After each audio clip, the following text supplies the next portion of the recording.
And yesterday's final qualifying session was on. Look what happened to Derek Warwick on a dirty track. His arrows got sideways. The front end hit the inner curve. The nose piece flew off, and then the wind got under it, held it up. On landing on the inside of the track, it bounded up once again. The left front quarter hit the ground, came back down on the track, and slammed backwards into the seam guardrail at a terrific clip. Let's go down now to John Bisignano for more on that issue.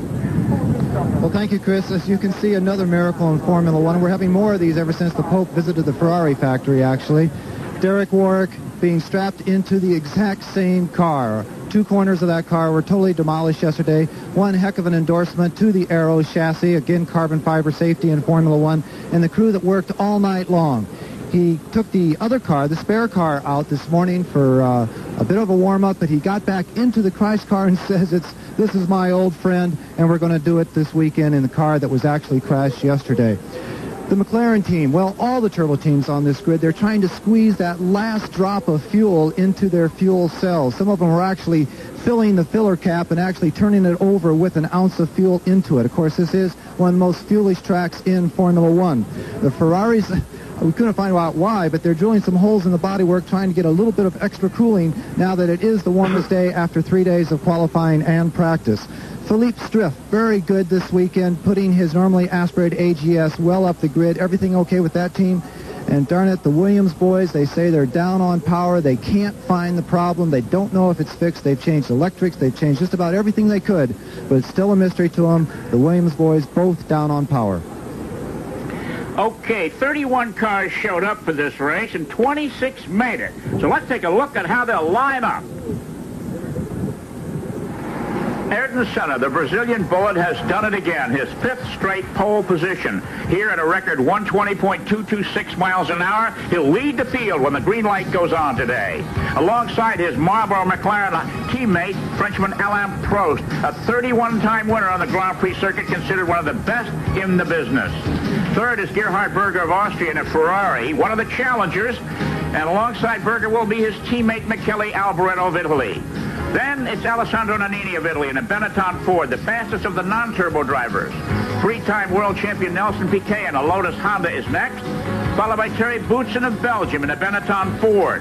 Then it's American Eddie Cheever in an Arrows Megatron looking for his first Grand Prix victory.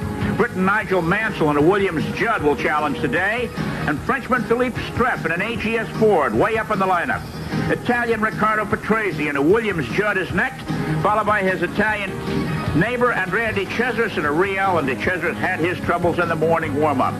Then it's Japanese ace Satoru Nakajima in a Lotus Honda, Italian Ivan Capelli in a March Judd, Italian Stefano Modin in a Eurobrun Ford, Britisher Derek Warwick in an Arrows Megatron, Frenchman Philippe Alliot in an LNC Lola, Mauricio Gugelmin of Brazil in a March Judd, Briton Jonathan Palmer in a Tyrrell Ford, Frenchman René Arnoux in a Ligier Judd, a Spaniard Luis Perez Sala in a Minardi Ford, Italian Piercarlo Ginzani in a Zaxby, newcomer Julian Bailey in a Tyrrell Ford, Argentine Oscar Larrauri in a Eurobrun Ford, Stefan Johansson of Sweden in a Ligier Judd, and last is Gabriele Tarquini of Italy in a Coloni Ford. 8 turbos and 18 free breathers make up the lineup today.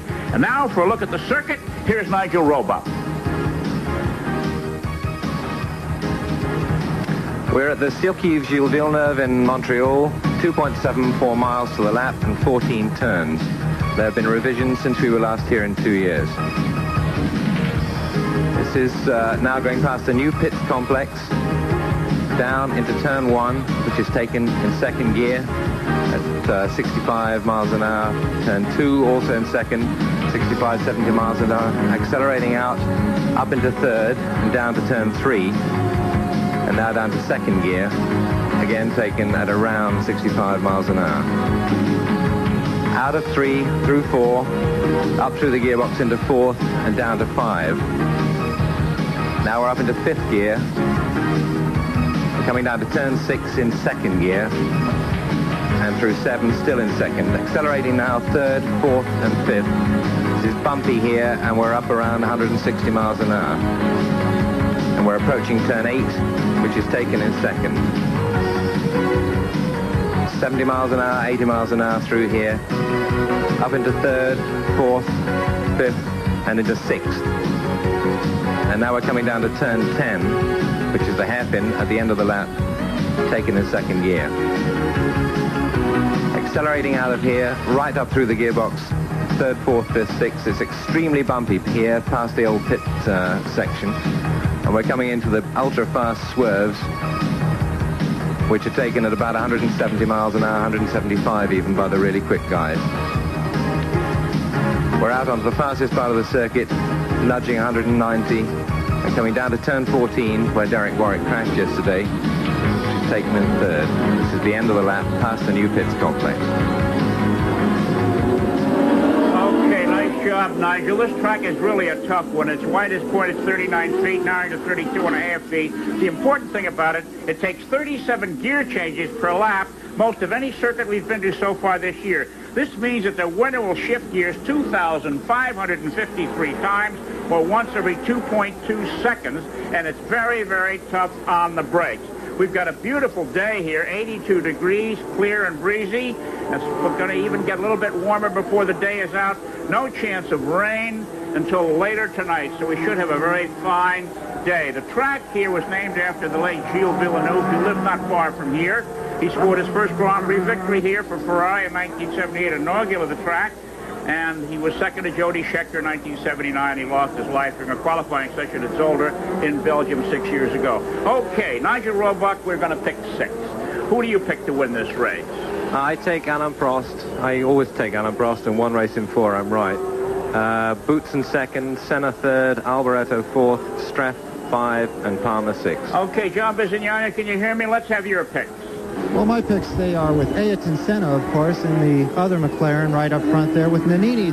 Normally aspirated, I think Nannini has to do it this time around.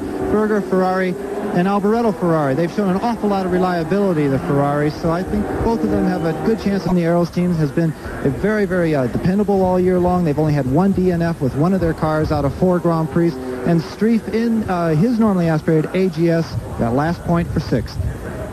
Well, as you can see, I've chosen Alessandro Nannini. After going through the pits this morning, I think the turbos are all going to run out of fuel. Nannini and Boutsen in the Benettons 1 and 2. Prost will nurse his turbo to 3rd. Nigel Mansell will be 4th.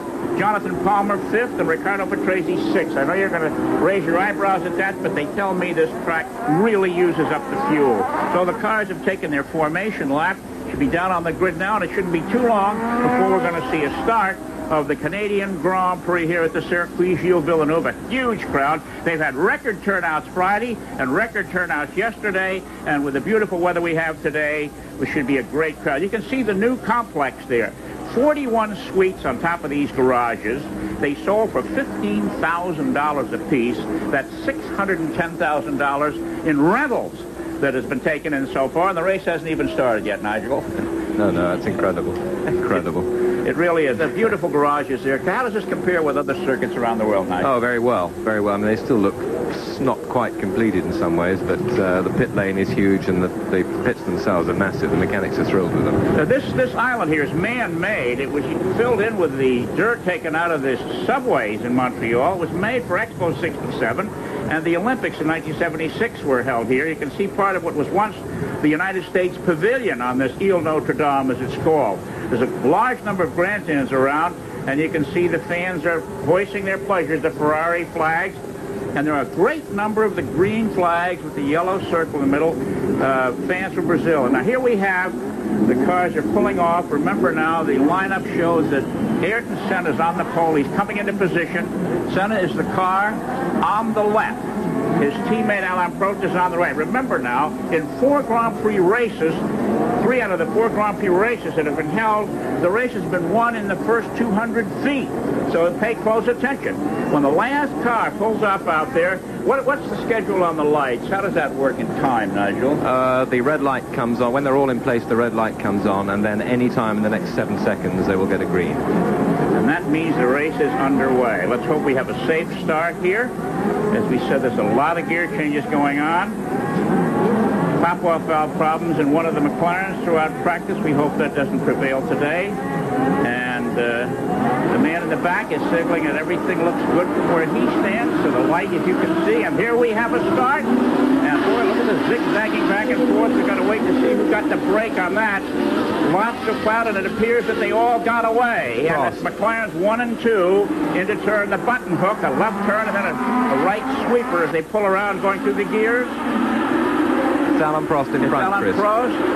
And the Ferraris are 3rd and 4th, and the Benettons are 5th and 6th with the Lotus right behind. And now the question is, will these McLaren cars dominate this event as they have in the past? It was a nice start, Nigel, and they strung out safely. Happy for that. A clean start, yes. The McLarens should be in good shape, but they are, of course, like all the turbos, restricted to 150 litres. Well, now, you know... and it's just crucial today. This is a very fuel-heavy circuit. This morning's practice, the McLarens were not at the top of the table. They're obviously worried about fuel, and they took their time. The Ferraris were the fastest cars, and as you can see here, the Ferraris are 3rd and 4th, right behind Prost and Senna. That's true, but in fact, Ferrari, I understand from them, are even more concerned about fuel than the McLaren are. So... I really can't say at this stage who's going to have a problem and who isn't, but they're all expecting a problem with their turbos.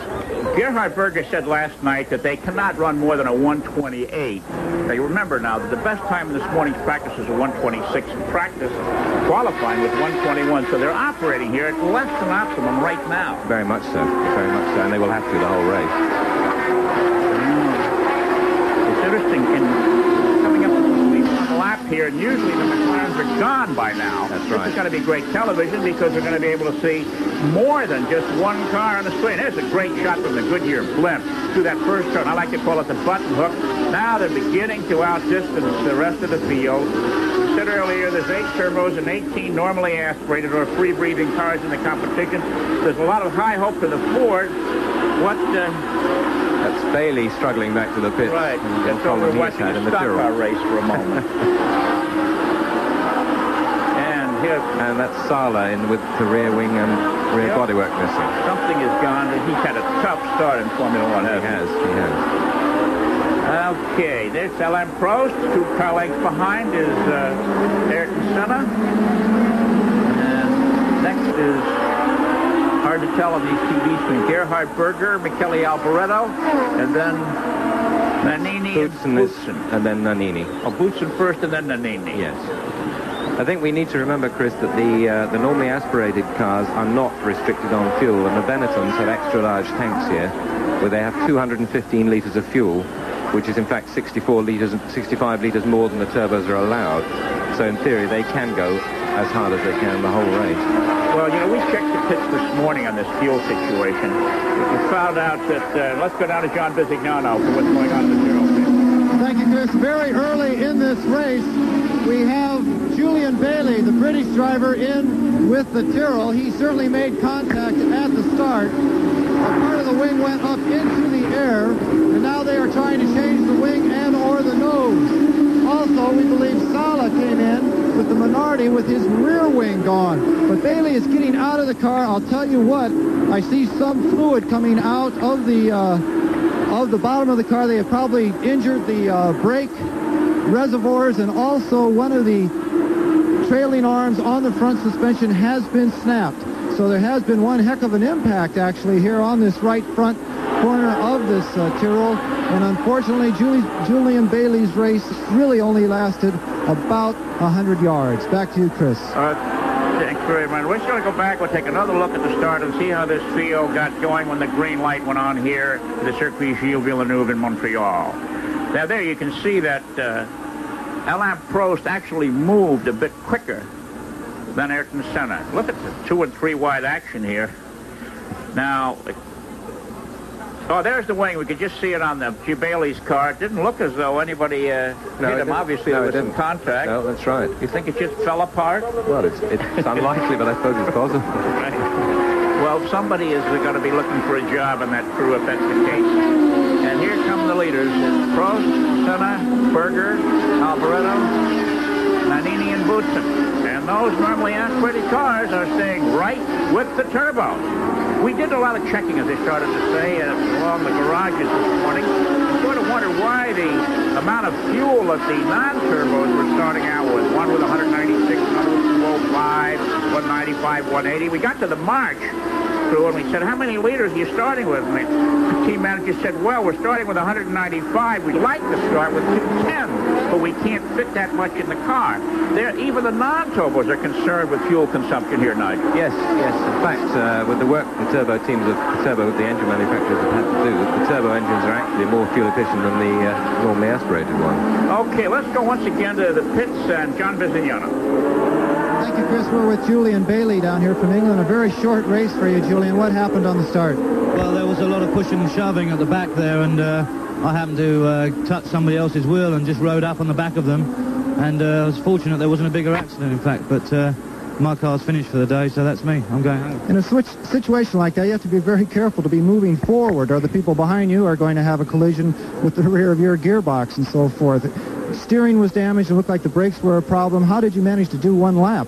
Well, I just thought I'd get it back here and see if we could fix it. I knew we couldn't, but I brought it back anyway. Better luck in Detroit next weekend. Thanks a lot. Okay.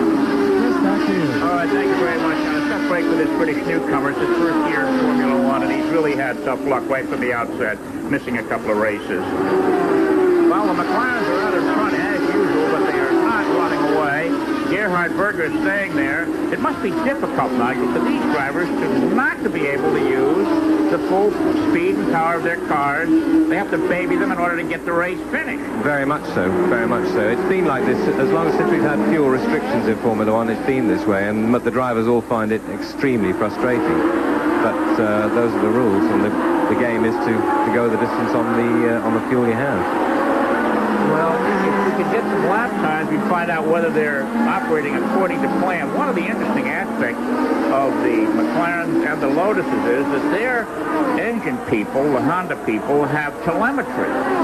And they're getting the radio information to put in the computers along pit road, and they know exactly whether they're on schedule or not. Now, none of the other teams have telemetry. The driver himself has to dictate whether he's going fast enough or perhaps too fast to get to the finish line with the fuel that's on board. And hopefully, as this race goes on, we'll be able to find out from those people down in the pit road whether or not McLaren and Lotus are on schedule from a fuel standpoint. Okay, here's national champion or world champion Nelson Piquet, followed by one of the Williams cars, and we'll be back for more of this nice Canadian Grand Prix after this commercial pause.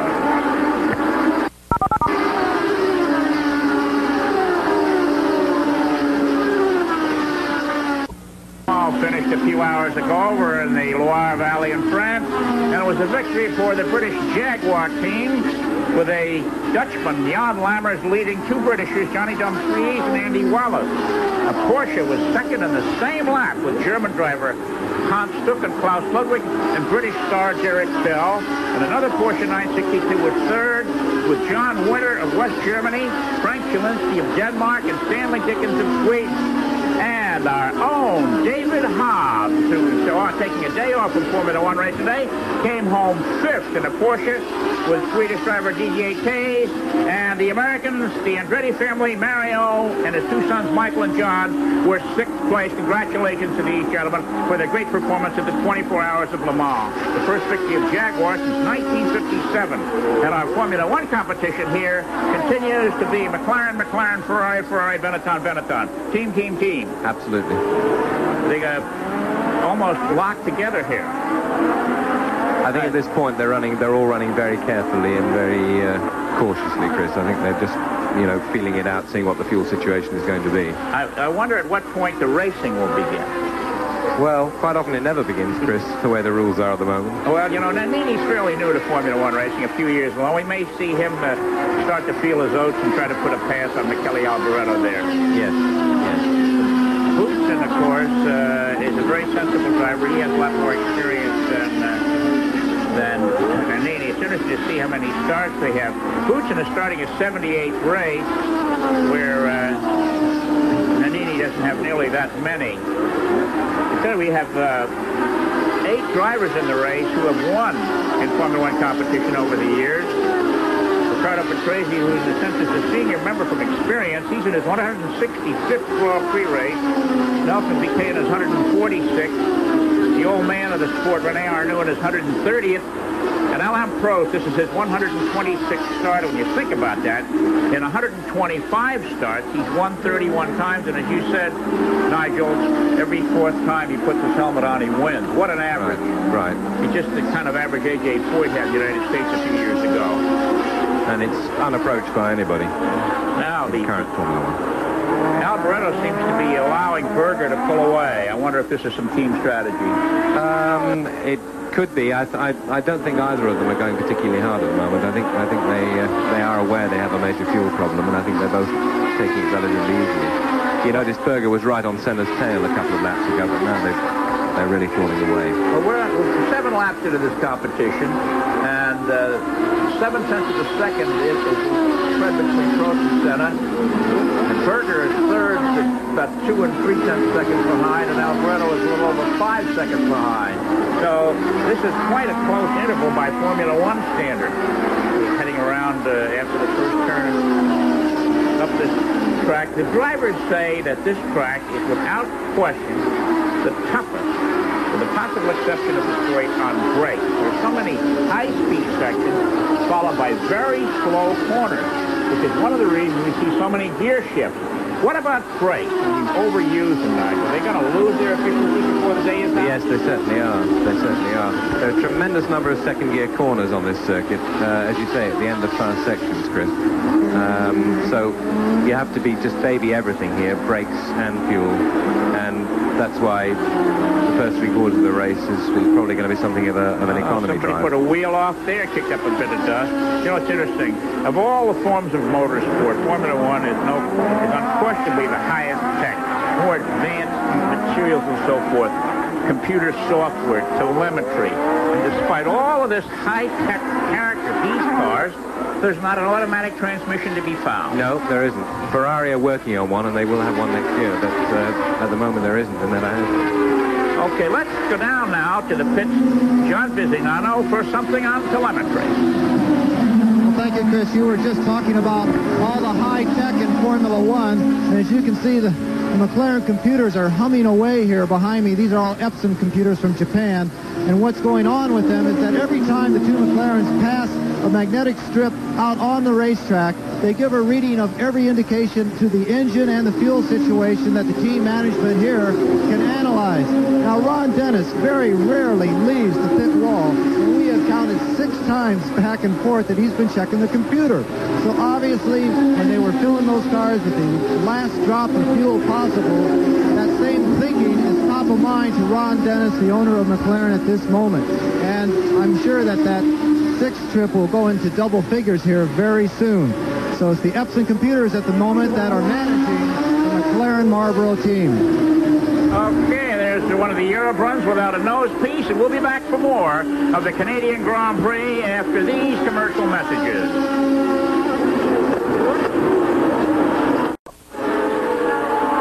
With 10 of 69 laps in the books, let's go back a few laps and watch. The last car, Oscar Larawi, dives underneath one of the Ligier Lotos. Watch the nose piece on a quick nose job at no charge. Sends Argentine driver Oscar Larawi to pit road for a new nose piece on his Europe run car. Just one of the many hazards of close-in Formula One racing. Here, Gerhard Berger, who lies third in the number 28 Ferrari, chasing the leader. So far, Ayrton Senna on the 8th lap with a 1:26.525 has set the fastest lap of the race. It'll be interesting to see if that's challenged as this competition unfolds. Here's a close-up look at Alain Prost's style, the professor, the little man, who drives so well and has been so confident. Jackie Stewart feels that he is one of the finest drivers he has ever seen in any kind of racing. We had a chance to chat with Jackie this morning here on assignment for Canadian Broadcasting Company. Short interval there, Nigel, between those 2 cars. I wonder if they're operating under strict team orders. I wouldn't think they're operating under team orders, Chris. Team orders as such don't exist at McLaren. They feel that 2 drivers have the discipline to deal with whatever situation comes up.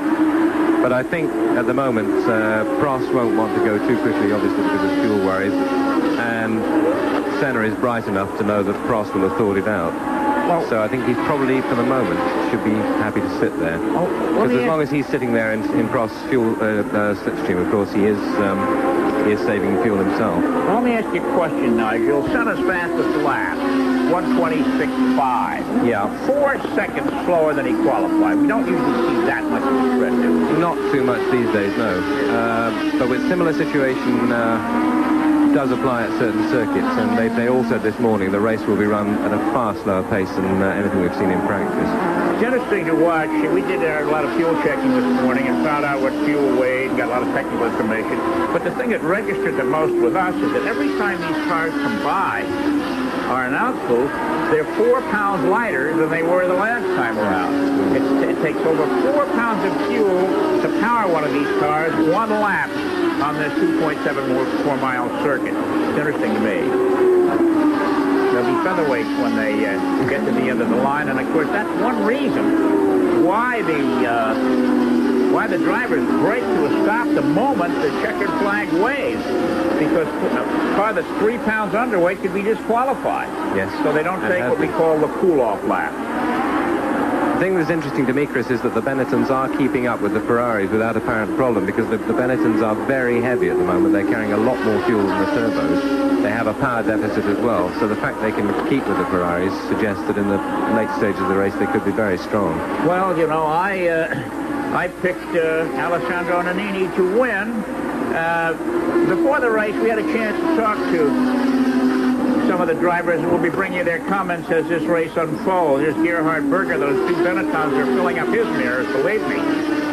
As you say, Nigel, they are close, and, you know, they're under a lot of pressure here. They're going to Detroit next week for the U.S. Grand Prix. The Ford people, Michael Kranipus is here with his arms crossed. And, here's Gerhard Berger. Before the race, we had a chance to talk with this young Austrian star, asking him if he's getting closer to the McLaren. Looks like it takes now at 4/10. Looks much better than in the bust, but it's still too slow. You know, the first race it was 3 seconds, so you are making progress. Where are you catching them? In the chassis or in the engine? Everywhere. Everywhere. But unfortunately not quite fast enough. Now here I would think that Alessandro Nannini may just make a move here to put McKelly and Alboreto behind him. In fact, it's Boutsen, I think, Chris, in the first, and there he goes by Berger. How about that? We got that part right. Well, here we have one of the vaunted Ferrari cars. So many people here with flags waving for Ferrari, being passed by 2 Ford. Absolutely, and I'm sure Berger must be wisely deciding that if he tries to sit it out with them, he's just going to burn through his fuel. Here's another look at the pass, and they make it look easy. He almost let them through, don't you think? Yes, I do. Sort of an Alphonse and Gaston type of drive. When I spoke to Berger the other night, he was quite disappointed. He said he could not get to the finish line unless he ran 1:28. And here's Senna's fastest lap with 1:26.5. So it figures that certainly some cars are going to run out of fuel before this day is out. I think so.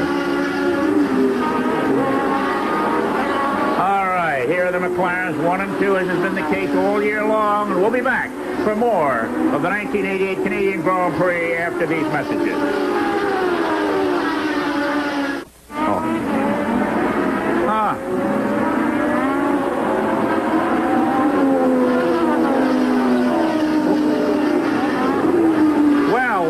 Alessandro Nannini is getting out of his Benetton. He's pulled over to the side of the course and parked it on the grass. It's a mechanical problem. And that comes as a surprise. There goes my winner, my pick 6 contest. And the McLarens are closing up here. Senna is not letting Alain Prost get any kind of an edge on him.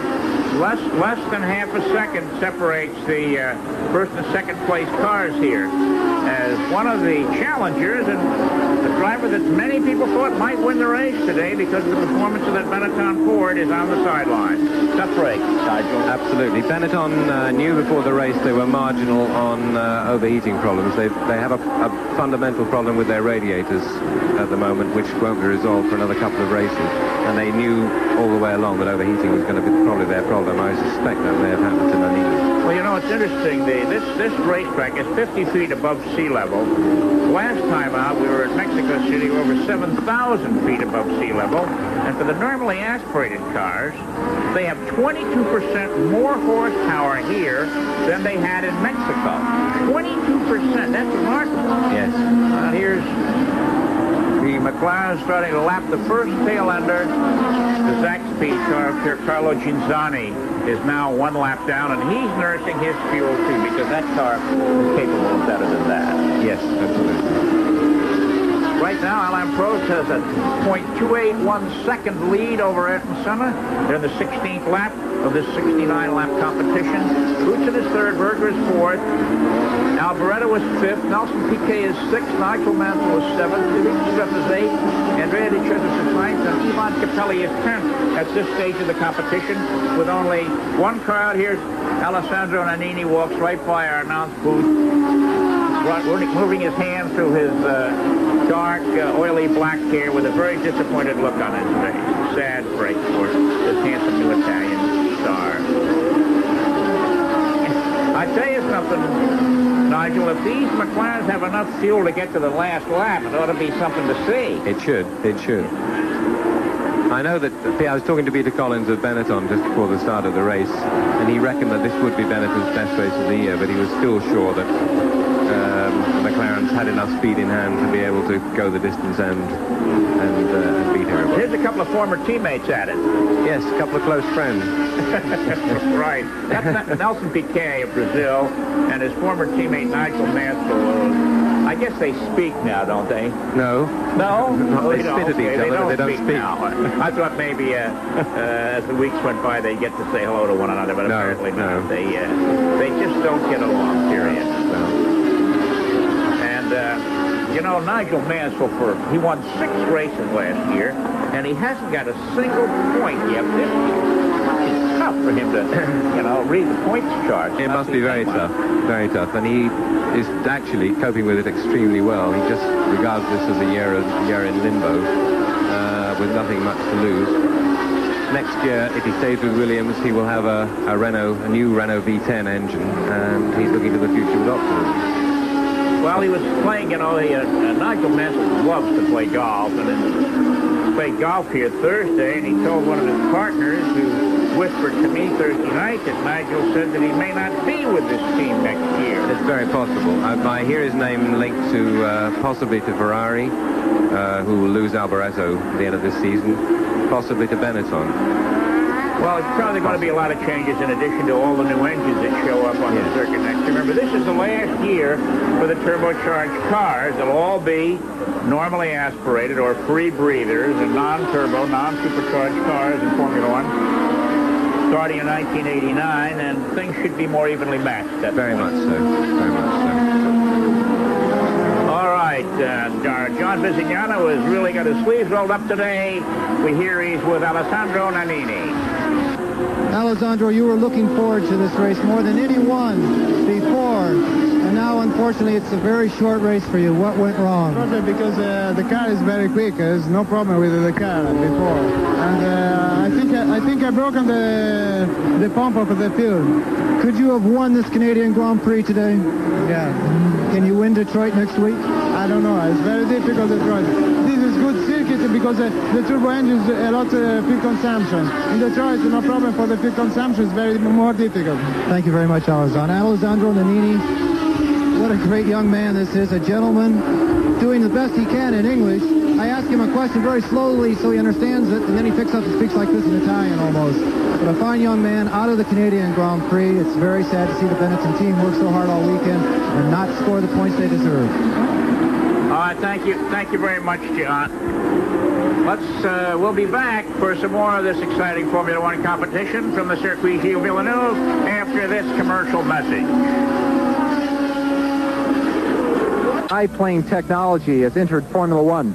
The Benetton Ford team, they were the first people to put these support wires from the chassis to the end of the wing. The reason for this is that these wings are so large they develop some 300 pounds of downforce at over 160 miles an hour, and the end of this wing would actually drag on the surface of the road. So it's holding up the end of the wing, but they have found in later testing that where they place the connector to the chassis can actually have an effect on handling. So biplane technology in the fast world of Formula One.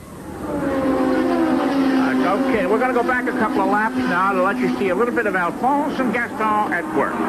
The Team McLaren members here. Alain Prost pulls over and lets Ayrton Senna go by for the lead. Now, Nigel Roebuck, you have your ideas as to why this took place. Well, I was told this morning that the fuel consumption on Prost's car was, for some reason, slightly higher than that on Senna's. Prost was actually very depressed about the fuel situation this afternoon. And I feel he's just being Prost. He's boxing clever. Well, this race 3 years ago, I remember Prost and Rosberg were in exactly the same situation. McLaren teammates with a fuel consumption problem. Rosberg passed Prost at one stage.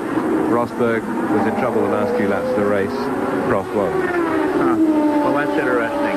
Prost's car has been giving trouble here. It's interesting. They have pop-off valve problems with the car. It kept popping open. So they brought the car to the pits and changed the pop-off valves with the one on Senna's car, which had not given any trouble at all. And in Prost's car, the pop-off valve opened prematurely again, leading Ron Dennis, the McLaren team manager, to feel that it was an engine environment problem rather than the valve itself or the engine. So these are very, very temperamental power plants in these cars. So right now, the Brazilian Ayrton Senna out in front on his way perhaps to a second Grand Prix victory of the year, and Alain Prost lies second, almost 2 seconds behind, over a second and a half behind at this point, which is the widest interval between the two lead cars we've seen all race long. And Ayrton Senna's 8th lap time of 1:26.5 continues to stand as the fastest lap of the race. So Senna may be leading, but he's not speeding up. No, that's right. We checked on Berger. Berger has pulled off, I think. 4th place. It's interesting that the tempo is so slow, in a sense, by Formula One standards, that these cars will be experiencing mechanical problems. It was a short race and being all other things. Now, there's the AGS car. Philippe Strepp he's doing a pretty good job. He's in 8th place at this point. And there is Gerhard Berger starting the long walk back home, this car on the grass. So 2 of the contending teams have lost one of their cars, Benetton and Ferrari. I guess the papal blessing that the Ferraris got the other day from His Holiness is not paying off. I wonder if the smoke out of that car is white or black.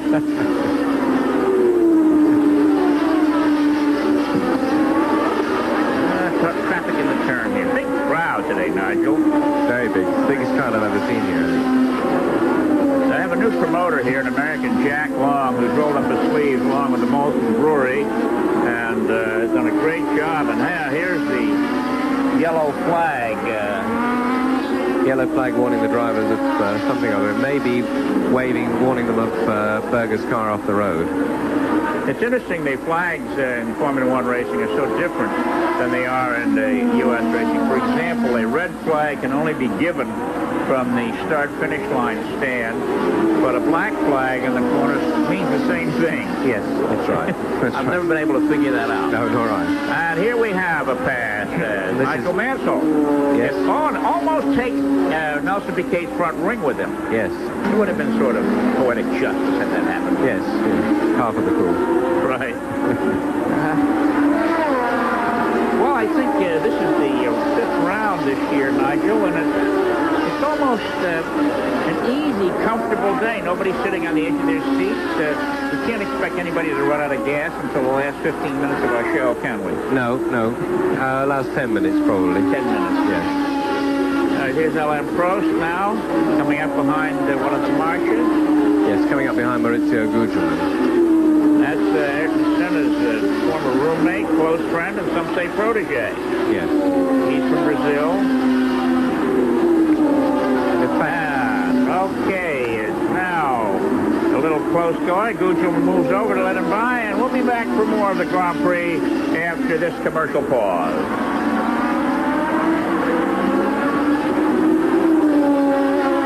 Grand Prix racing was held a long time ago. Nigel Mansell won the last one here in 1986.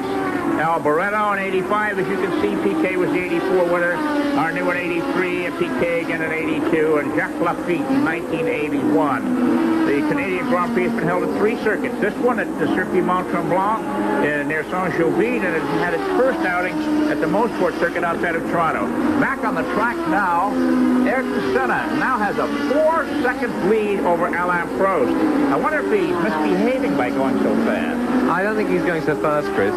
He has set a new fastest lap quite recently, 3 laps ago, but it's barely any quicker than his fastest lap very early in the race. So I'm quite sure it's Prost who's being conservative rather than Senna who's going very fast.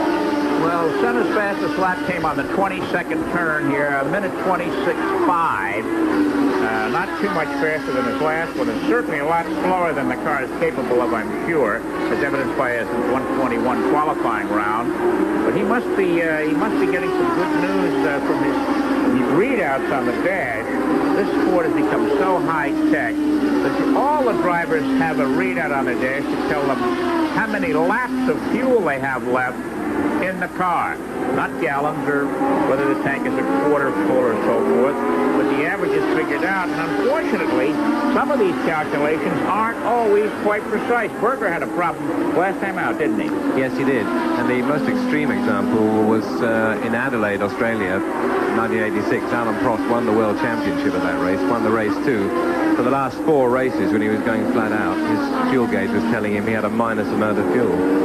So they can't be relied upon completely. Yeah, let's go running on the fumes. Now, there's some debris on the track of some sort, and it just went under Alain Prost's car. We hope it doesn't damage it. That's Prost there, looking calm and cool, and apparently none the worse for having run over whatever that was. That's Tarquini's Coloni behind him.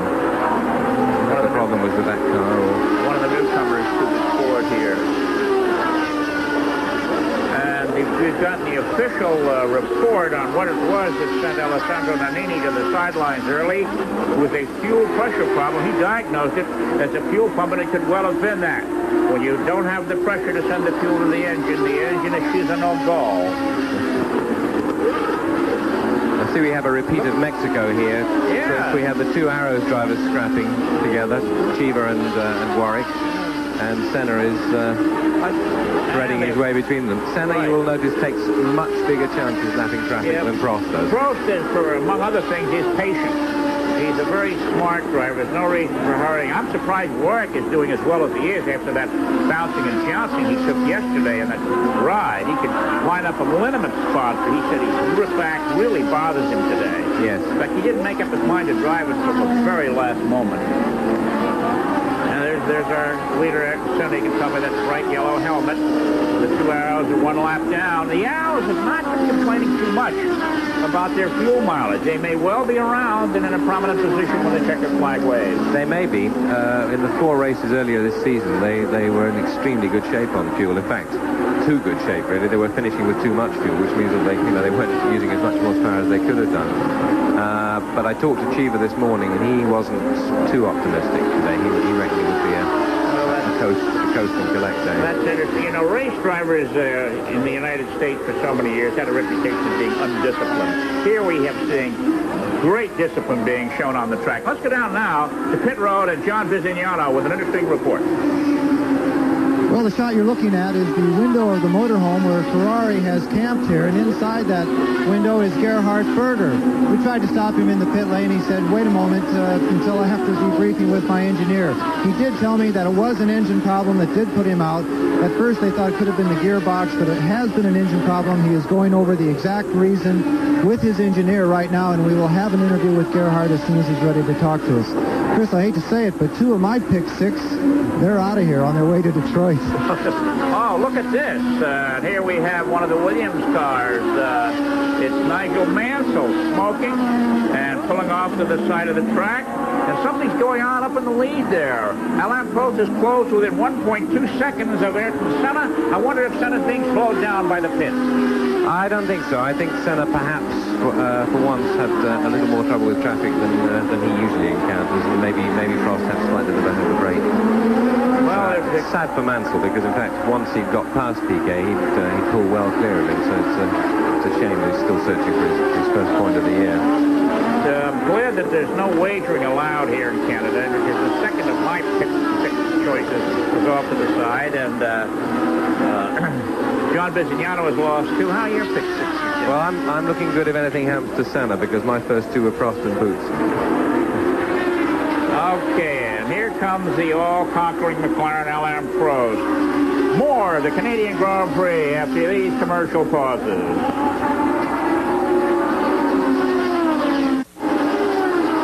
Arena football, the 50-yard indoor war is back on ESPN. The scoring is fast and furious. Fewer men on a smaller field make the action twice as exciting as any other football game. ESPN brings you exclusive live coverage of 12 regular season games, 2 playoff games, and the league championship Arena Bowl. 6 regional teams are lined up for America's hottest new game. See it all on ESPN.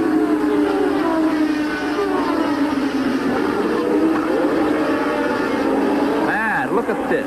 Philippe Stratton in a normally aspirated Ford engine AGS is putting the pressure on world driving champion Nelson Piquet in a turbocharged Lotus Honda. Now, pretty soon, we're approaching the halfway mark, Nigel. Pretty soon, these normally aspirated cars are going to be quite light. They should be able to show some more maneuverability and some greater speed. That's true. And it'll leave you on the brake. Yes. And potentially they're better. There's so many slow corners here. They're potentially better through the slow corners anyway because of their better throttle response. So if you're up with the game in the late stages, you know, a normally aspirated car is what you would want to have. Look at this, side by side in the corner. This is pretty good racing here. Oh, got in line just right. Anu and Warwick. You know, it's interesting. They talk about all of the high-tech capability, advanced design, and how sophisticated these cars are. Talking to some engineers, whoa, and Gabriele Tarquini does a whirly gig, but gets back going okay. How advanced design these cars are, but the coefficient of drag on an American passenger car, a good American passenger car, Ford or Chevy, is 0.3. Now look at this. There's it locking up, and Gabriele, he hit one of the Ligiers. Now that's Warwick's arrow. That's in the hairpin there with the slowest turn on the course, which meant that they all got through without doing anything more than bruising their personality.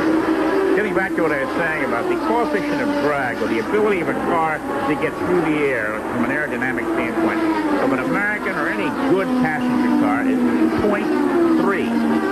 The coefficient of drag of a Formula One car with those big wide tires out front is 1.5. So a Formula One car, despite its money and its technology, is 5 times less efficient than an American passenger car in the air. Now, an American passenger car, once it starts moving, raises up on the suspension. But the difference is a Formula One car, once it gets moving, has a ton of downforce pressing it to the track. I found that to be really interesting. Yes. 5 times less efficient than the car you went to work in Friday morning. Yes. Yeah, this is a good battle here. Philippe Stratton and Nelson Piquet. Want to bet he gets him? He should get him, and Andrea De Cesaris is right behind.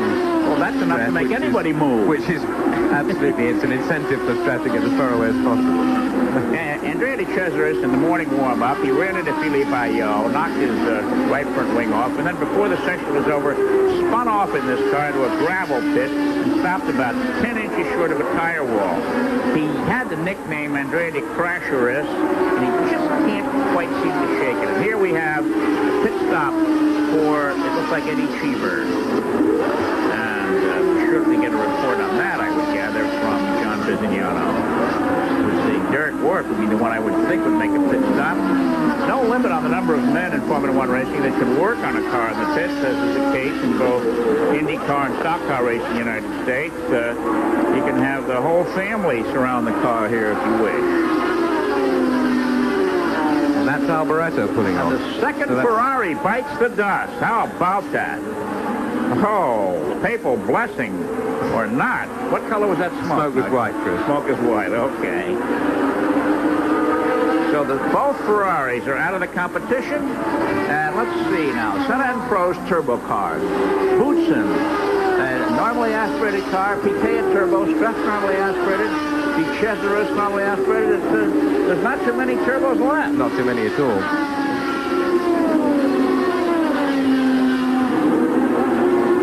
Well, if the turbos start to founder, Terry Boutsen in the Benetton is the heir apparent.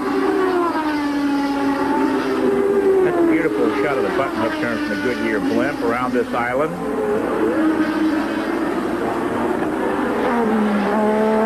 Okay. We talked prior to the race with Ayrton Senna about several things. Oh, here's a report. Let's go to John Bisignano on the pit. Thank you, Chris. Very slowly, the Cannon Williams pulled in here. This driver, Riccardo Patrese, saying, fellas, take off the engine cover. I don't want to get out of the car yet, but he certainly, yes, he is getting out of the car. Steering wheel off. You have to take that steering wheel off to actually remove the driver. These cockpits are so small. What a horrible season so far for this hard-working Cannon Williams crew. They have not had any success on track whatsoever. Qualifying has been a bit dismal. Riccardo Patrese out of this race. The Ferraris are having trouble. No one could have predicted so far these DNFs in Canada. Chris, we'll try and get the interviews as soon as the debriefings are over. All right, thank you very much, John. Out of the race so far, 2 Ferraris, 2 Williams contenders, 1 Benetton, and 1 Cyril, among others. So that's 6 cars in this race that's being run at a rather leisurely pace. It's surprising, frankly. All right, here we have Ayrton Senna, the leader, cruising around. He's 4 seconds ahead of his teammate Alain Prost. Before the race, we talked to Ayrton Senna and asked him how concerned he was about fuel mileage.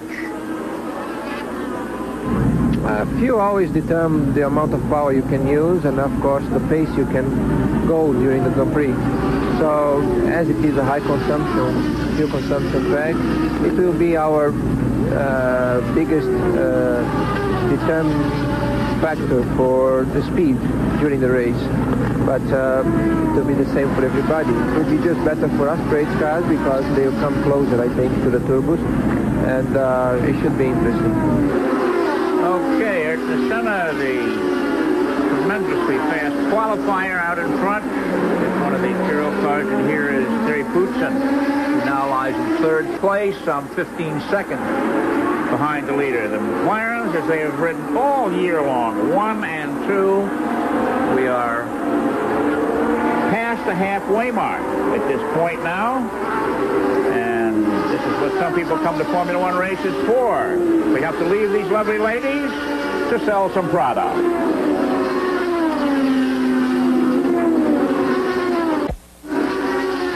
We are with a not-so-happy Gerhard Berger, the #1 driver for Ferrari. Gerhard, what went wrong? We know it was an engine problem. Do you know exactly what it was? No, I don't know exactly, but it seems to be electric problems. Let me ask you, everyone here with the turbo cars, they are worried about the fuel situation. Did you have enough fuel on board to run as hard as you wanted to? No. So you could not have been flat out throughout the race. Do you think that's true for the McLarens and some of the other competition? I had to slow down after 5 laps and to slow down again, and I must slow down again. So it's a bit of a frustrating way to run a race. For the next race. In Detroit. Good luck there, Gerhard. Both Ferraris out of the Canadian Grand Prix. A sad day for the boys from Maranello. Back to you, Chris. All right, thank you very much, John. I wondered what Berger's impressions of the McLaren team is at this point now. Prost has moved a second closer to Ayrton Senna, and they're coming up on their 38th lap of the 69-lap race. 3.018 seconds. And Prost has now set the fastest lap on the 31st tour. Yes. He did a 1:25.706. You know, that's marginally faster than Senna's fastest lap. Yes, They're not right. really doing anything in leaps and bounds here. They're so close. They're not truly hurrying, no. Well, Ayrton Senna, Alain Prost, Terry Boutsen, Nelson Piquet, Philippe Struff, Andrea De Cesaris, Ivan Capelli, Stefano Modena, Philippe Alliot, and Jonathan Palmer make up the top 10 here on the Circuit Gilles Villeneuve. And here's one driver, really, signals I learned in driving school, in high school he was using there. Such courtesies we're seeing today. Benetton car. How do you like those colors? We've got one of those Benetton stores in my hometown, and every month or so they change the color. The Italians really love their bright color work.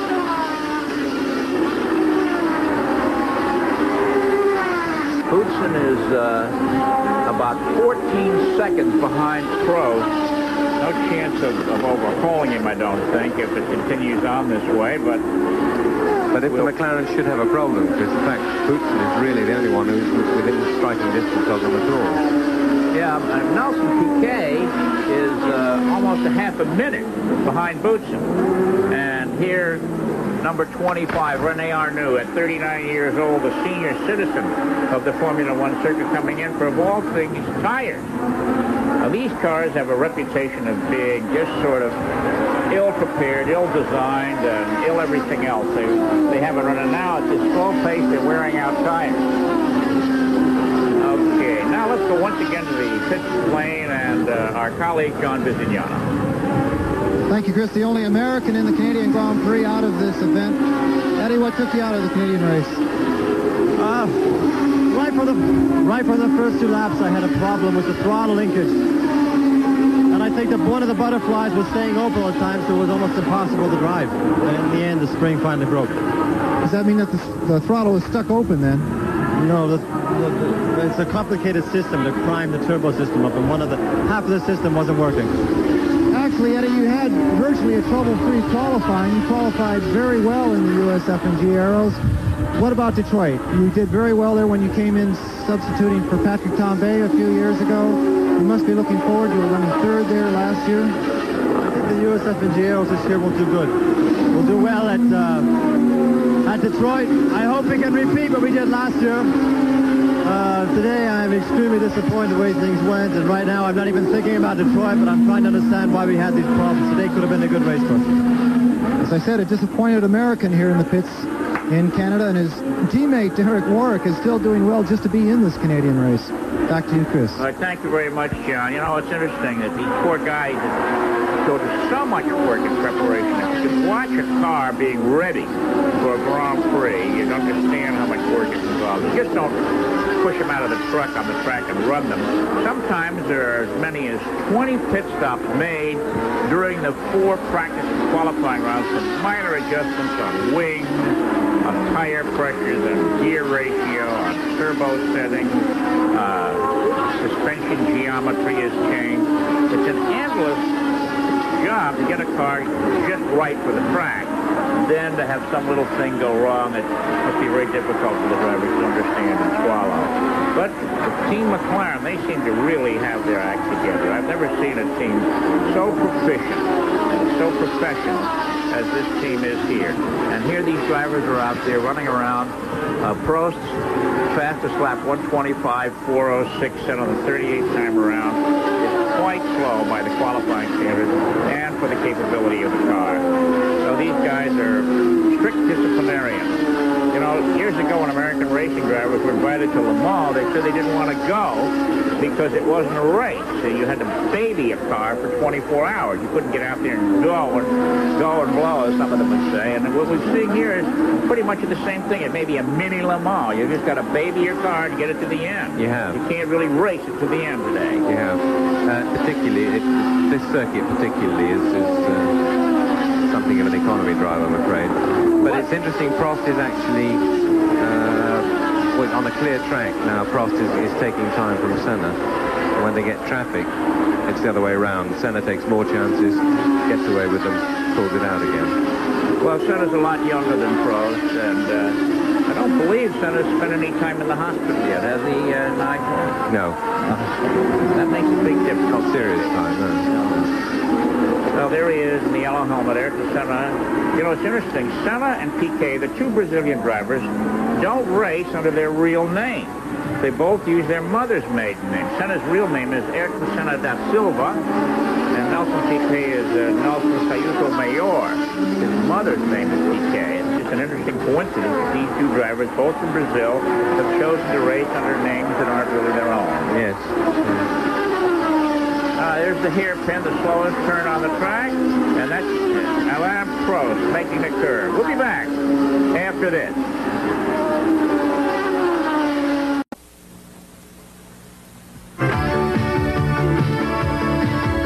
ESPN Speed World. Live coverage of the Grand Prix of Canada is brought to you by Busch Beer, the beer with the taste as smooth as its name. And by Mobil 1 Synthetic Motor Oil. Mobil 1, isn't your car worth the extra protection?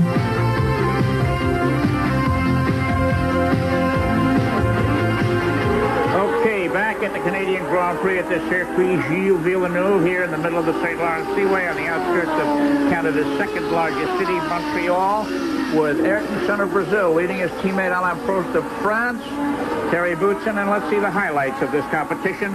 It started about an hour ago. Here's the start, a standing start. On your left, pole sitter Ayrton Senna. On your right, his teammate Alain Prost. Senna moves to the left to set up for the first bend, and the traffic gets underway. A little shuttle eliminated Julian Bailey, knocked the front and rear wings off his car. And here, on the 19th lap, history was made. It's the first pass of the year by a running leader of another car in Formula One racing. This will be a trivia question in the years to come.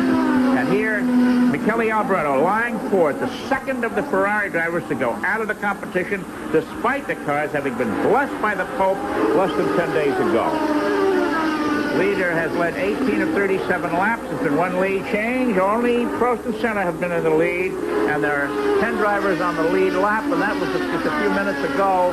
Times have changed here. There are actually 5 drivers on the lead lap now. Ivan Capelli in 6th place has fallen 1 lap behind. Here's Capelli right here. Okay.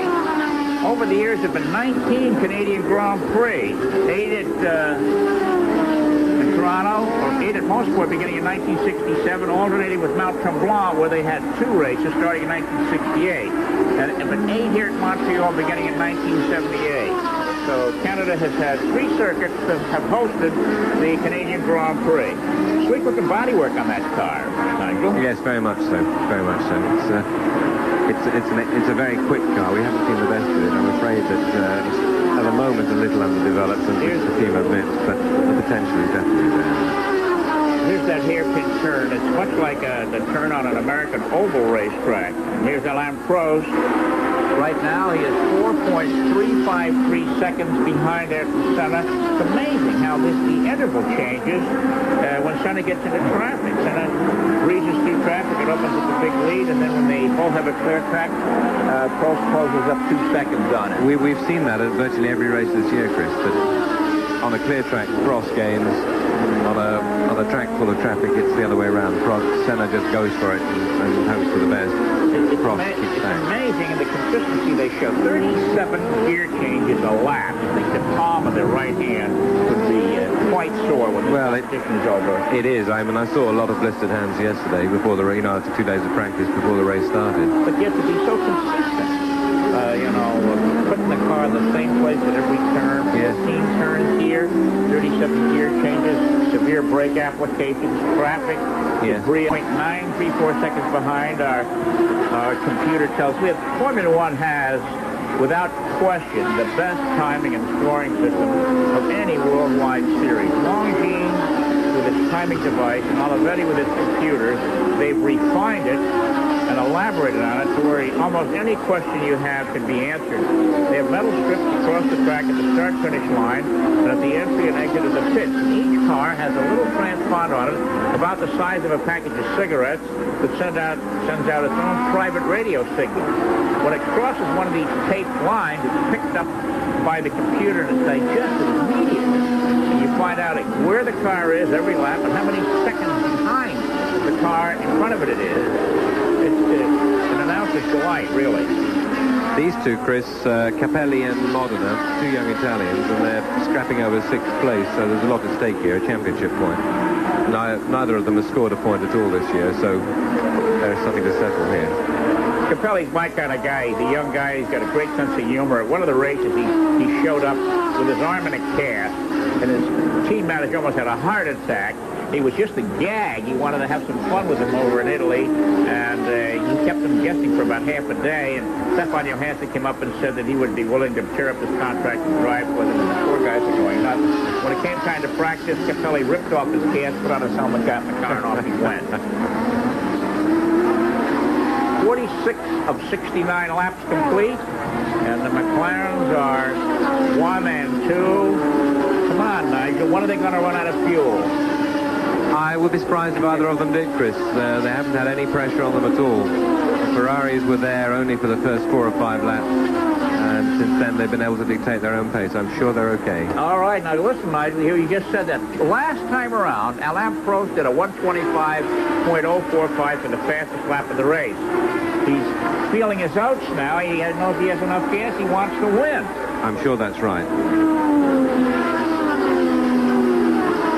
That's right, but catching center and passing will be not. There's a beautiful look at the racetrack from the top. This is the Ile Notre Dame, a man-made island for Expo 67, on which the Circuit Gilles Villeneuve rests. We'll be back for more of the Canadian Grand Prix after these messages.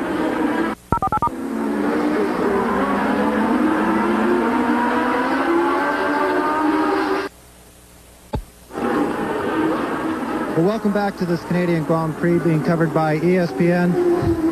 Nigel, you're such a character. Listen, why are you in such a good mood? I mean, unfortunately, you're a little bit getting used to being a DNF instead of a podium man this year. Yeah, you've got to have a sense of humor, and if I could change engines as quick as I change hats, I'd be pretty good. The commercial side of this sport hasn't affected you in any way whatsoever, has it, Nigel? Yeah, absolutely not. We've got to keep the sponsors happy as much as we can. We're going reasonably well. At least we're in the points, but we've got a lot of problems this year, to be fair. Chris Economaki is up in the booth, and he has a question. I'll try and translate Chris. You know, it's difficult to understand, but we'll try and get it right. Well, ask Nigel if he's happy about the Renault announcement coming to Williams, and will he be with the team next year? Nigel, Chris Economaki has said that there are some rumors about you maybe moving away from Williams next year, and that you may have the Renault engine in the back of your chassis. Would you like to comment on both those subjects? Obviously, I think the team's done a good decision going to Renault.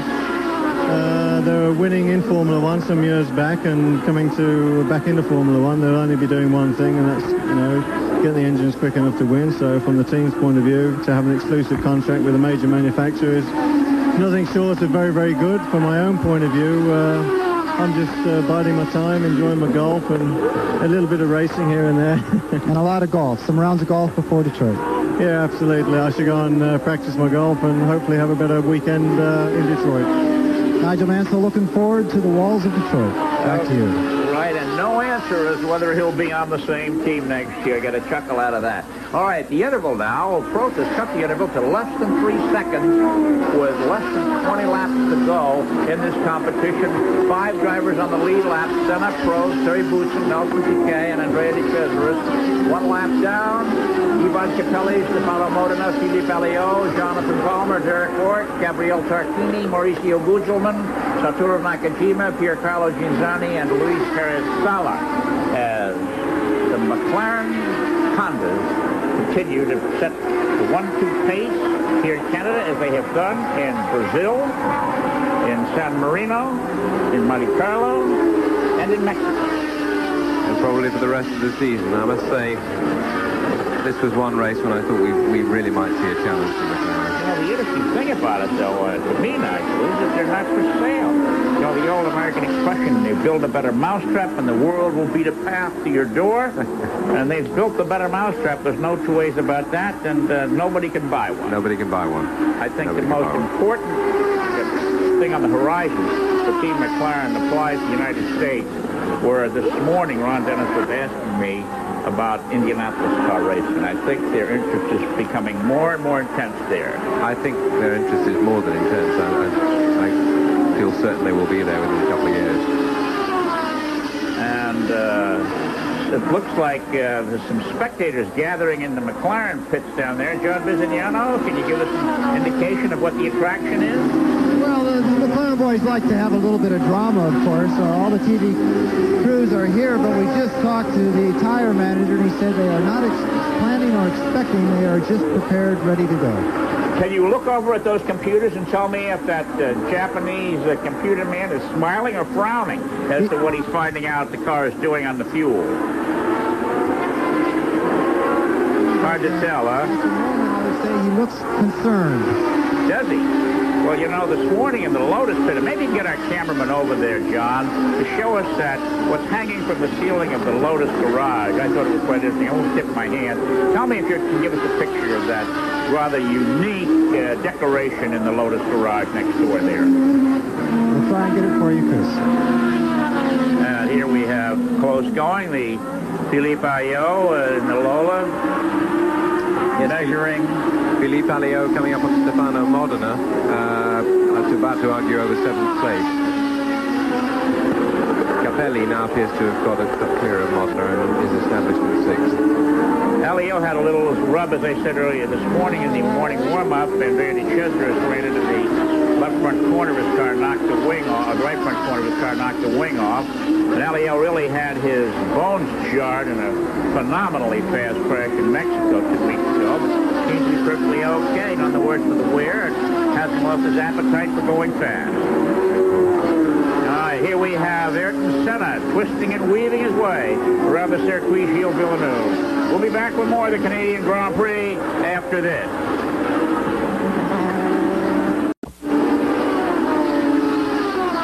Okay, and if you're interested in IndyCar racing on Sunday, June 19th, live from Portland, Oregon, it's going to be the Budweiser G.I. Joe's 200 with all the stars of the Indy 500, Rick Mears and those who chased him for 200 laps at the Indianapolis 500. June 19th, 5 p.m. Eastern on ESPN, Sunday, June the 19th. Okay, and now let's see what we are. There it is, inside the Lotus Garage, the Hangman's Noose. It was put up this morning for the Japanese Honda engine men. Both the Honda engines failed in Mexico, and this is what they promised them if they failed here today. And there was some funny laughs this morning when that was put up there. It's still there, though, and both cars are on the track. Right, yes. Right. Under the Campari Bridge, world champion Nelson Piquet nursing his fuel supply. 53 of 69 laps in the books here. And Ayrton Senna leads his team at Alain Prost by just a tick of the watch over 3 seconds.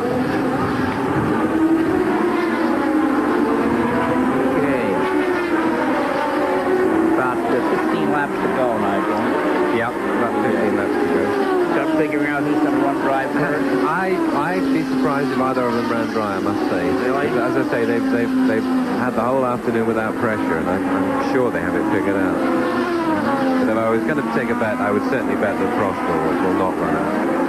Because nobody figures it better. John Bizignano said that the computer man down there in the McLaren pit looked concerned. Derek Warwick being passed by leader Ayrton Senna. A little smoke out of one of the cars there. Senna's a very smooth chauffeur. It'd be interesting to see if McLaren should come to Indianapolis, whether Senna would come along with the team or they would use other drivers. We asked Ron Dennis that in Imo, and he said they'd use anybody they was capable of winning. He didn't care what country they came from, even from Timbuktu. Coming up on Piercarlo Cinzani in the Zach Speed, it's leader Ayrton Senna, smoothly driving that car using all the racetrack and perfectly behaving as they exit the hairpin. And around Cinzani now. Cinzani moves over and gives him plenty of room. Now you see my point, Chris, that when he's lapping people, when he's going through traffic, Senna is extremely assertive. He's on the limit the whole time. He doesn't hang back. And usually that works for him. Prost says, yes, I was like that when I was 4 or 5 years younger. But now I think about the end of the race. I think about points. I don't take unnecessary chances. I love your command of the language, Mike. Extremely assertive. That's great. I've never heard that phrase. See, very aggressive. Extremely assertive, and that he is. Okay, he move out to set up for the corner in front of Derek Warwick. And Warwick, whatever aches and pains he had this morning are going to get worked out, if that helps at all. We recommended some liniment to him before the race got underway. There's a close-up of Alain Prost flying second now. The interesting question that Prost would have put to him when it's all over is why it was he let Senna by on that 19th lap. I'm quite certain because of what his gauge was telling him, and certainly the message his gauge was giving him this morning in the warm-up he didn't like particularly. So I wonder if the problem is still there, that his consumption is slightly higher than Senna's, and he's had to drive a more conservative range. Well, now Senna has just set the fastest lap of the race on his 53rd trip around, 1:24.973, and it's really not by much. No. It's a 1:25.0 if you remember, so that's just a It does seem to tenth of a second. Does seem to indicate, though, Chris, that Senna doesn't believe he has any fuel problem at all, or he wouldn't even be going as quickly as that. It's still 3 seconds off his pole time. Yeah, that's right. Relatively, it's not. Look at the people there, Nigel, that's filling up the grandstands around this beautiful racetrack. One of the nice things about this circuit that very few other circuits have to offer, perhaps no other circuit, Argentina, is that you can get here by subway. The Montreal subway system lets the people ride the subway right to the track. In fact, it's the dirt from the tunnels that the subway runs through that the track is made upon. I came in by subway this morning, Chris. Did you? At 8 o'clock, and it was perfect. No problems at all. You're a commuter. What did it cost? $1. Canadian dollar. Canadian dollar. About 82 cents U.S. Yes. There's Jerry Boutsen circling around there. If somebody were to ask you, what color that car was, quickly, what would you say? Multi-colored machine, right. It's when they launched the car at the beginning of the year, they invited the journalists and photographers to throw pots of paint around. We were all given overalls to wear, and it just looks as though it's sort of landed on the car. Okay, and here's while the race is on, some of the people in the lake in the infield are driving around oblivious to the competition.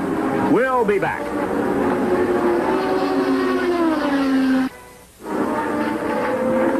Sports Center tonight, live at 7 p.m. and at 11 p.m. Eastern.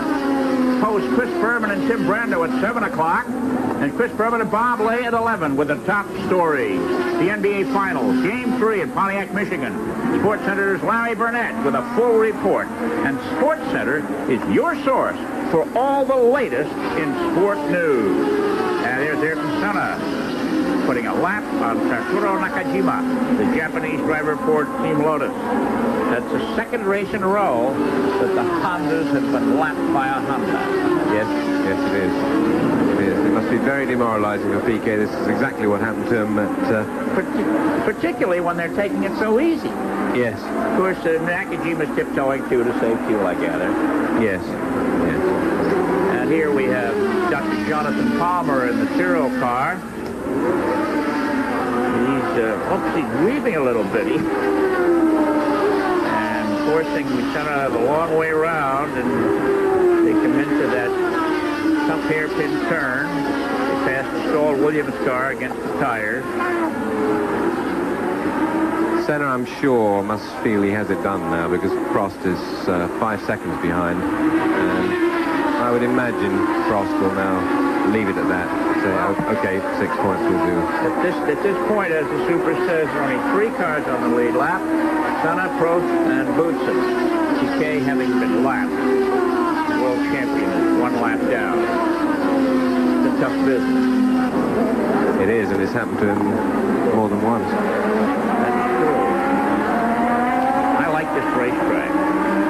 Beautifully laid out. Roger Peart, the president of the CASC, or Canadian Auto Sports Club, designed this circuit a number of years ago, and is the clerk of the course here today. Let's go down to our colleague John Bizignano on pit road.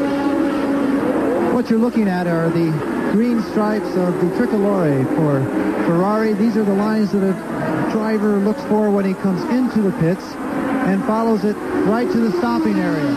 But today, of course, these pits are empty. They're empty early. A little unusual for Ferrari in 1988 due to the fact that this is the first time this season that both cars have dropped out of the race. The garage doors are down. They've left 1 tire jack outside. We'll stick it underneath the door, but they're actually packed up and headed for the IndyCam race in Detroit. Ferrari not being terribly reliable in the past, but this year is the first time that both red cars from Ferrari have not been able to complete a Grand Prix. Back to you, Chris. Thank you, John. You mentioned Detroit next week. On the bridge leading to the mainland here, coming in this morning, are 21 moving vans, nose to tail, over a quarter of a mile long with each moving van parked, that will gather up all the parts, pieces, cars, and spares tonight to take them to Detroit for the U.S. Grand Prix East next Sunday.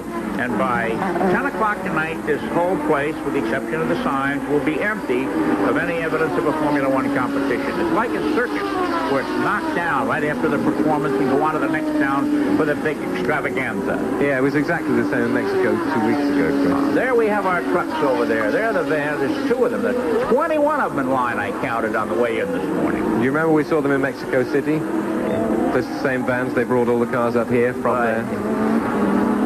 Okay, now John Visignano is earning his keep today. Who do you have, John? Yes, we are earning our keep. It's not via tire stops, but via drivers out of this race, unfortunately.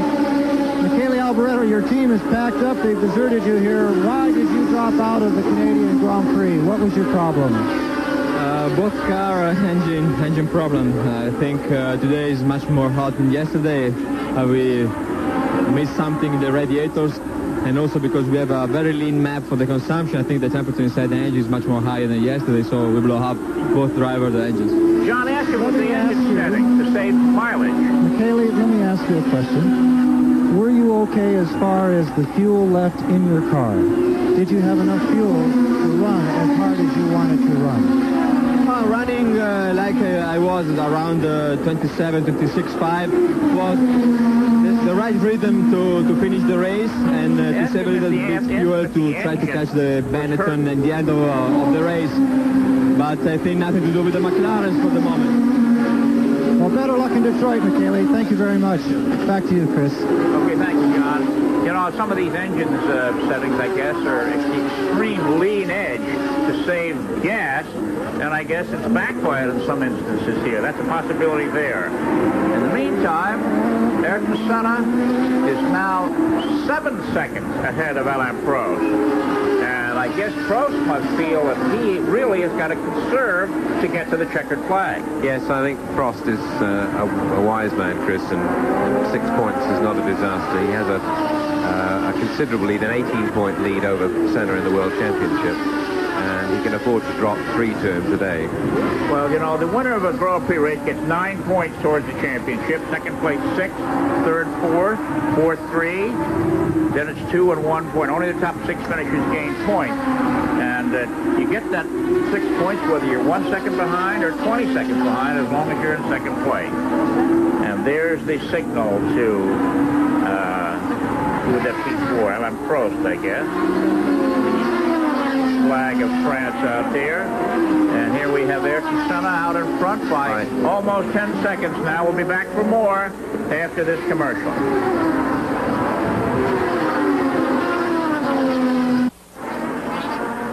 Our next Formula One coverage will emanate from the south of France. Round 6 in the World Driving Championship. Live coverage beginning at 8:30 a.m. Eastern Time on Sunday, the 3rd of July, from the Circuit Paul Ricard in Le Castellet, almost inside of the Mediterranean Sea. This race kicks off ESPN's second Race Day America. Also include highlights and updates of the big weekend in motorsports. ESPN will televise all the remaining stops on the Formula One Tour. And there's a long look at the button hook, turns 1 and 2 for the Circuit Gilles Villeneuve here.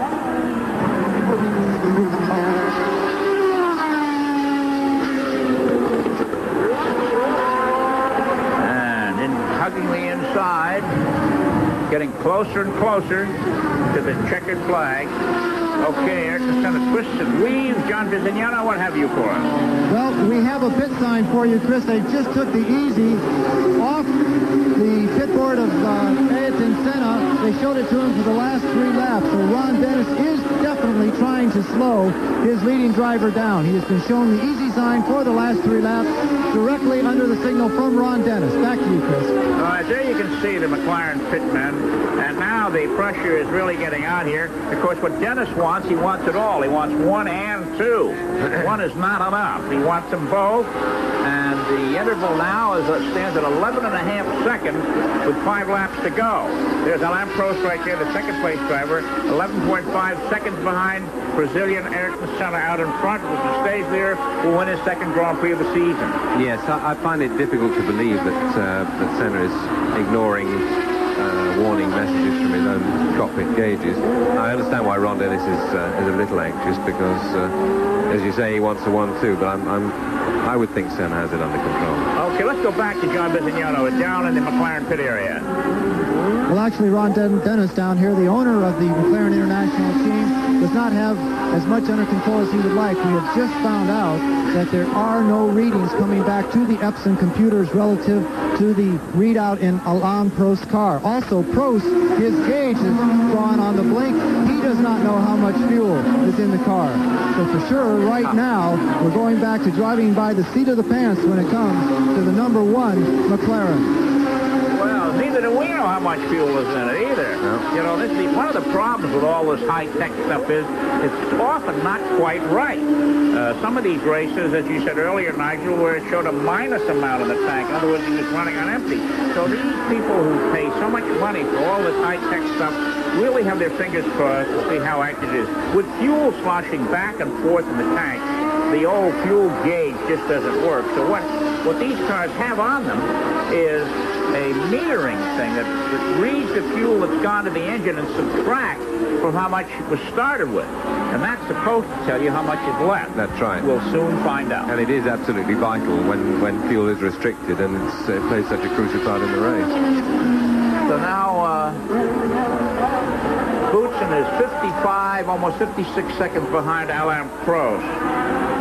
So these two McLarens, despite their conservative drivers, have just overwhelmed the field once again. As we said at the top of the show, never before in the history of motorsport, even the days of Mercedes-Benz dominance, has such clear-cut superiority been shown by a single-make automobile. No. Past the new pit area, it's a beautiful pit complex. McLaren's superiority really must be so dispiriting for these people that anybody with a Lotus, I mean, they have a Honda engine, they have Goodyear tires, they have the world champion, and they're lapped. It must be, they really must be wondering what is going on. Yeah, the like everyone else. Motorsporting outlook, race driving outlook in the United States has said, well, if he can do what I can do, and this is going to bother somebody when they can't. And here's Ayrton Senna, the leader. Still almost 12 seconds ahead now of Alain Prost.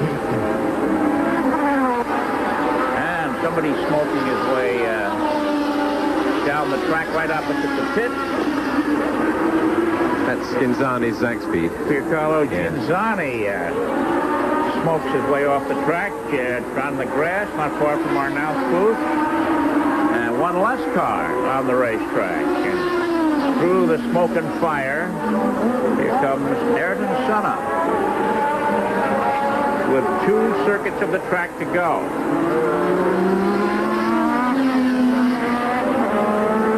No. You picked him to win, didn't you? No, I didn't, I'm afraid. I picked Prost to win. You picked Prost to win, huh? No. Let's hope that everybody that's out there finishes. They deserve to finish. 4 pounds worth of fuel being burned off every time a car goes around the track. That to me is interesting. Cars are lighter now than they've been all day long. How many times, Nigel, has a leader run out of fuel on the last lap? A few times. A leader, I'm trying to remember, Chris, and I cannot. When Senna won his first race in Portugal, somebody ran out in front of him. No, in Portugal, that was in the rain, Chris, when Senna led all the way. Senna himself, a couple of years ago, ran out several times near the end, but I don't think when he was ever leading. Yes, he did. He did at Imola. It happened to him when he was leading, but it wasn't the last lap. Oh, the Brazilians are starting to warm up their flags now. They're getting their cheers ready. They do school cheering, and here's one of the cars running out of gas. Philippe Alliot. Philippe Alliot is pulled off to the side, the first of the fuel victims today. And Ayrton Senna on his final lap. Let's see how he does here. You don't have the white flag flag signifying 1 lap to go in international racing. It means something else. The drivers are not given any formal signal that they're entering their last lap. Now we'll see our Brazilian friends with their flags start to give a big cheer here. About 2 miles to go for victory in the Canadian Grand Prix for Ayrton Senna.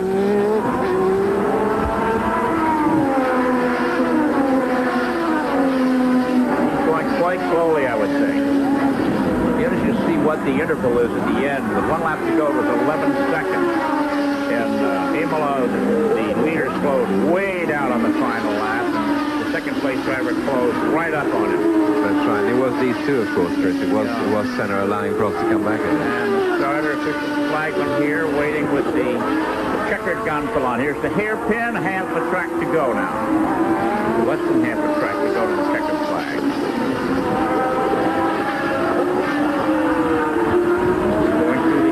Patiently.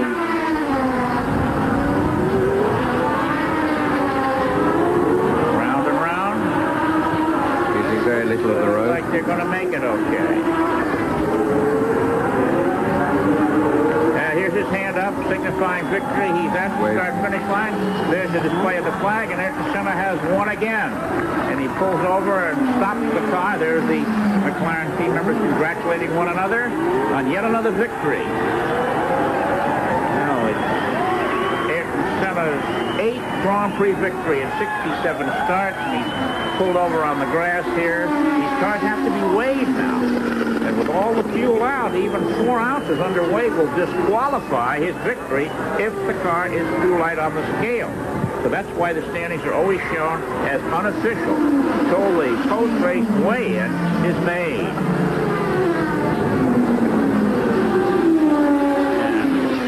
Off the arrows, number 17, Derek Warwick, pulling over quickly after taking the checkered flag. That's been a brave afternoon. Yes, very, very true. And there's our winner, a very unceremonious place to stop the car. The cool-off lap, as it's called. The fans usually get a chance to cheer the driver around. In Detroit, Senna, for 2 years, has stopped to pick up a Brazilian flag and carry to the victory podium. He's got his helmet off. He got a good look at his post-trap back. And there are the Brazilian flags being held high for Ayrton Senna, the winner of the 1988 Canadian Grand Prix at the Circuit Gilles Villeneuve, his 8th career victory. We'll be back for more of the Canadian Grand Prix after these commercials.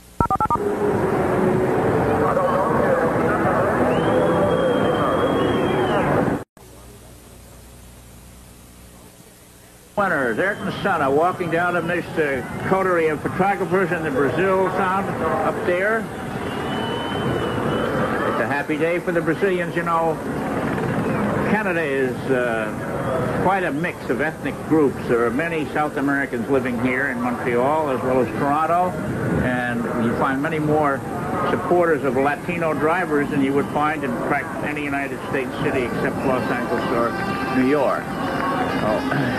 Derek Warwick limping by our announce booth here. How about this? The March giving a rider Capelli bringing the Cesaris back. Yes. And the Cesaris, I think, must have... And right in front of our announce booth, cars are being pushed back into the pit area here. So the finish was Ayrton Senna, Alain Prost, Terry Boutsen was 3rd, Nelson Piquet 4th, Ivan Capelli 5th, and Jonathan Palmer 6th. And let's get down to John Bisignano on pit road. Thank you, Chris. We're with the man who has engineered the rebirth of the McLaren Spirit and team into McLaren International, Ron Dennis. What does it feel like to totally dominate the F1 world, Ron Dennis?